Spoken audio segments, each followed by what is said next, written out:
বাংলা আবাস যোজনায় নতুন নির্দেশিকা জারি করল রাজ্য সরকার।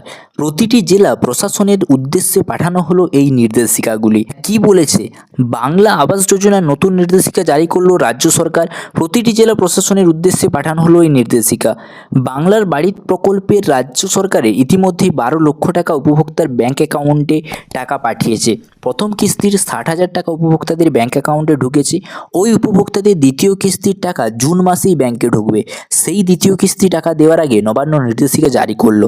বাংলার বাড়ি নিয়ে বাজেট ঘোষণা। 12ই ফেব্রুয়ারি বাজেট পেশের সময় বাংলার বাড়ি সম্পর্কে জানানো হয়েছে। দ্বিতীয় দফায় 16 লক্ষ টাকার উপভোক্তাদের টাকা দেওয়া হবে।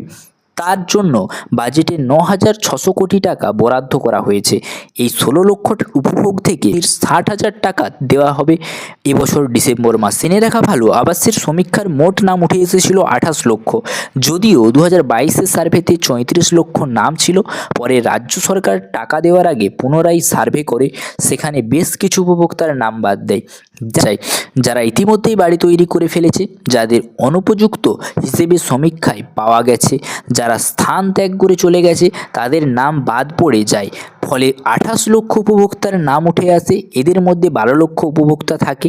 2024-এর ডিসেম্বর থেকে প্রথম কিস্তির টাকা দেওয়া শুরু হয়েছিল। বর্তমানে প্রায় সকলেই টাকা পেয়ে গেছে। এইসব উপভোক্তাদের জন্যই নির্দেশিকা জারি করা হয়েছে। রাজ্যের জারি করা নির্দেশিকা। রাজ্য সরকারের জারি করা নির্দেশিকায় জেলা প্রশাসনগুলিকে জানানো হয়েছে, যারা প্রথম কিস্তির টাকা পেয়েছে তারা যেন তাদের বাড়ি নির্মাণ শুরু করে দেয়। নির্দিষ্ট সময়ের মধ্যে বাড়ি তৈরির কাজ যাতে এগিয়ে নিয়ে যাওয়া হয়। পূর্বে ঘোষণা অনুযায়ী জুন মাসে 12 লক্ষ টাকা উপভোক্তাকে দ্বিতীয় কিস্তির টাকা দেওয়া হবে। অধিকাংশ উপভোক্তা বাড়ি তৈরি করা শুরু করে দিলেও বেশ কিছু উপভোক্তা এখনও পর্যন্ত বাড়ি নির্মাণ শুরু করতে পারেনি। তাদের কাছে গিয়ে তাদের সমস্যার সম্পর্কে খোঁজ নিয়ে তার সমাধান করার নির্দেশ দেওয়া হলো। গত শনিবার বাংলার বাড়ি সংক্রান্ত একটি ভার্চুয়াল মিটিং করেন পঞ্চায়েত সচিব পি উগলানাথ সহ ওই দপ্তরের একাধিক আধিকারিকেরা। ওই বৈঠক থেকে জেলাগুলিকে আরও নির্দেশ দেওয়া হয়, যারা যারা এখনও পর্যন্ত বাড়ি তৈরি করেনি ঘুরে ঘুরে তাদের তালিকা তৈরি করতে, কী কারণে বাড়ি তৈরি করতে পারেনি তার খোঁজ নিতে।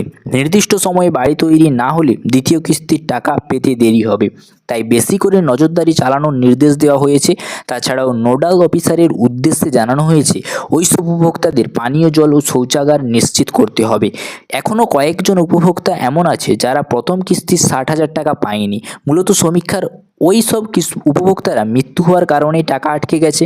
তাদের উত্তরাধিকার যাতে সেই টাকা পায় সেই দিকটাও কিন্তু খতিয়ে দেখতে বলা হয়েছে। অর্থাৎ আপনারা বুঝতেই পারছেন এখানে যারা কিন্তু টাকা পায়নি এখনও, অর্থাৎ তাদের মধ্যে অনেকরাই কিন্তু মরে গেছে বা মারা গেছে যাদের নাম ছিল, কিন্তু তাদের উপভোক্তারা কিন্তু টাকা পাবে সেটাও কিন্তু খতিয়ে দেখছেন। সেটাও তাদেরকে কিন্তু টাকা দেওয়া যায় সেই রকমটাই কিন্তু সে বলছেন। তাহলে আপনারা বুঝতে পারছেন বাংলা আবাস যোজনায় নতুন নির্দেশিকা জারি করলো। প্রতিটি জেলায় প্রশাসনের উদ্দেশ্যে পাঠানো হলো এই নির্দেশিকা। যাদের টাকা ঢুকেছে তারা কিন্তু বাড়ি তৈরি শুরু করে দিন, তাহলে কিন্তু আপনারা আবার খুব তাড়াতাড়ি দ্বিতীয় কিস্তির টাকাটাও সহজেই পেয়ে যাবেন। আশা করি আজকের এই ভিডিওটা বুঝতে পারলেন। আজকের আপডেটটা যদি ভালো লেগে থাকে অবশ্যই বন্ধুদের সাথে শেয়ার করবেন, ভিডিওতে একটা লাইক করে থাকবেন, চ্যানেলে নতুন হলে চ্যানেলটাকে সাবস্ক্রাইব করবেন। Thanks for watching. SMR family. জয় হিন্দ।